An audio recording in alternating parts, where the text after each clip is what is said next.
Good morning, guys. This week we are learning about current electricity. In your Google Classroom, you would find this video from Learn 360 as one of the videos to watch to introduce the idea of current electricity.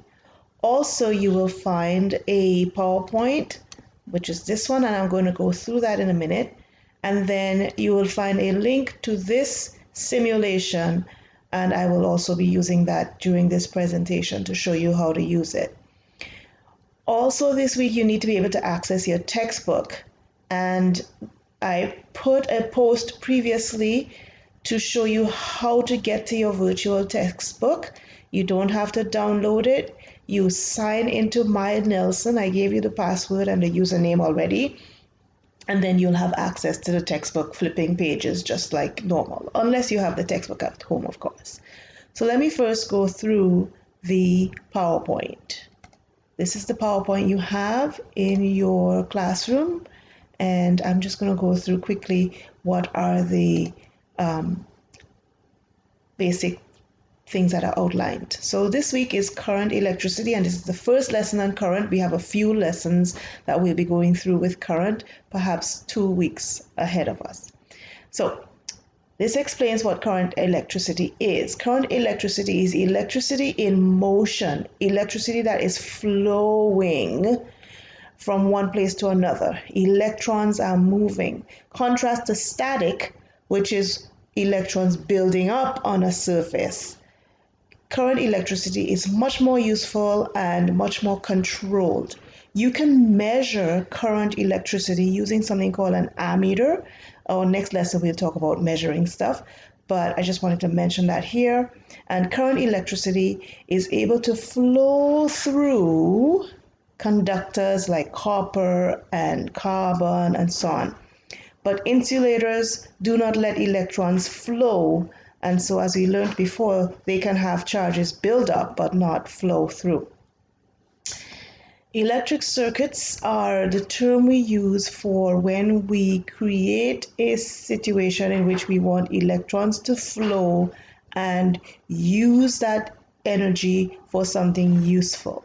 So for electrons to flow, you have to have something called a closed circuit or a complete path. And if that path is broken, the electrons will not flow. So here's a representation of flowing electrons going with these arrows. But in this situation here, the switch is open, so the electrons cannot flow.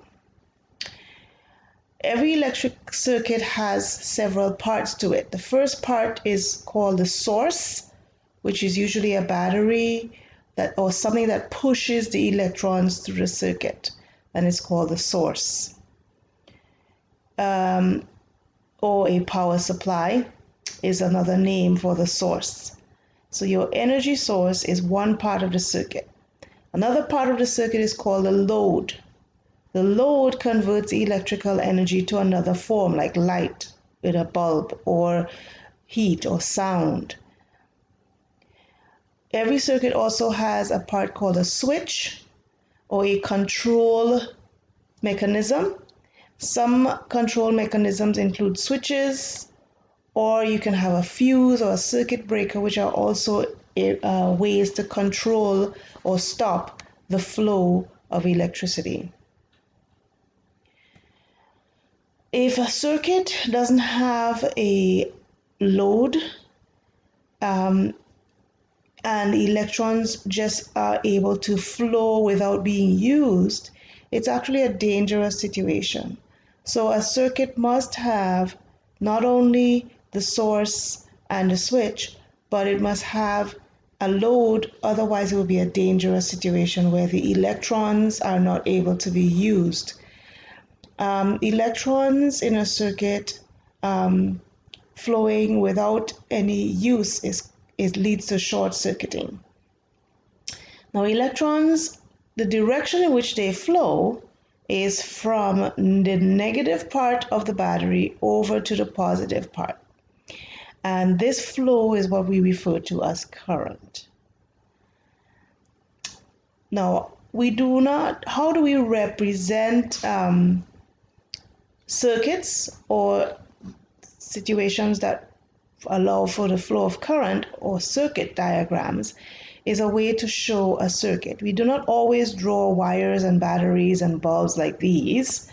We actually have a way to simply represent circuits, and that is called making a circuit diagram.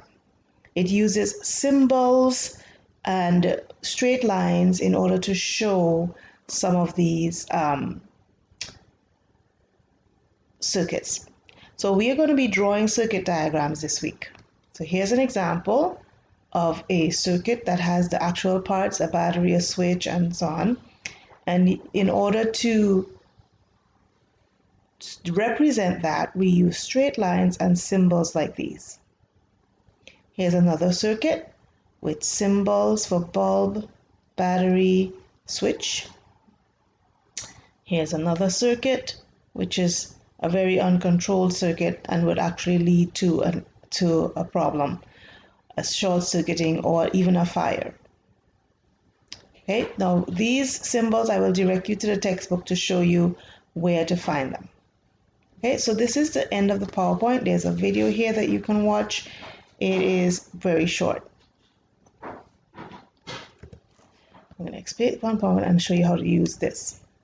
Now, in your Google Classroom, there is a link to the PhET Colorado simulation, and it will show you, and I'm going to show you how to create a circuit. You just grab different parts, and I want you to just play around with this a bit and construct a circuit. If I just have some wires, the thing with these is that you have to make the circles overlap with the other circle, and that's when it's connected. If they do not overlap, it's not going to be able to work. So the circles must overlap. So if I take a light bulb, see there's two circles on it, one circle over this, and I'm going to take a wire, and another circle is connecting the bulb. So I can add more wires if I want. I can add this one to close the circuit. You can stretch it up to make it look nice and straight, or it can look lopsided if you like.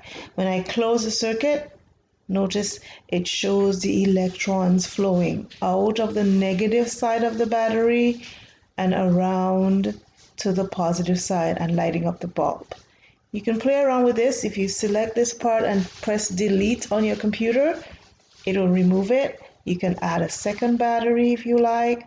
Put that together. Notice how much brighter the bulb lights because the battery is pushing more electrons through this load and giving it more power. We mentioned here that if you remove loads, it's a dangerous situation.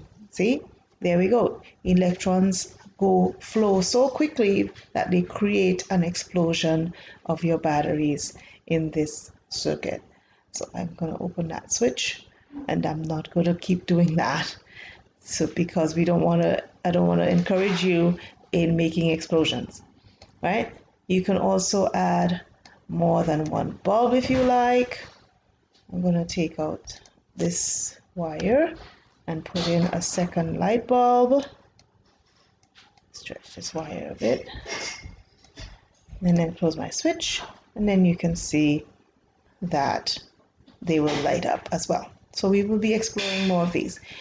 PhET will allow you to also use measuring devices like a voltmeter to measure the voltage across the battery. It will also allow you to use an ammeter, which in order to use it, you have to just put it over a wire like that to see what the current is. And we'll be doing a lab this next week where you actually have to collect data. For now, you can just play around with this PhET simulation. Okay, so that's the other thing that is on your website. The other thing that is there is a link to your textbook. And this week, we are going to be doing this learning check here on page 279. I will write that down as well. And then here is where you find symbols, and you are going to use these symbols to practice drawing some circuits. And on this page, which is 281, it says draw a circuit diagram for the circuit that you made at the beginning. You can just draw it for any circuit that you made in the PhET simulation. Okay, so it says you have to do the activity on 4.4, which is over here. This activity is what they're referring to. So if you want, you can do this activity using this simulation as well, which asks you to create a circuit. Fine, you can do that. And then when you get to question 3 over here, you are able to make a circuit diagram, which is a diagram like this, using the circuit that you built in PhET. So this one, these questions here and these questions here are what we're going to be doing today, or at least this week. So it would be great idea to read through what goes before. The PowerPoint did not mention this term resistance, but we did talk about loads. But as you read it, it's quite simple to grasp. We will be talking about resistance more next week as we measure current, voltage, and resistance in different circuits. All right, so that is my video for you. And I think it covers all that we are looking at today. You also have a worksheet this week, so I will be posting that in the same part of your Google Classroom. So here is my post under construction. I've already put the video from the Learn 360. I've put the PhET simulation link. I've put the link to this Google slideshow that I just went through, and I will be putting in my video in just a moment. Bye, guys. If you have any questions, email me, okay? Take care.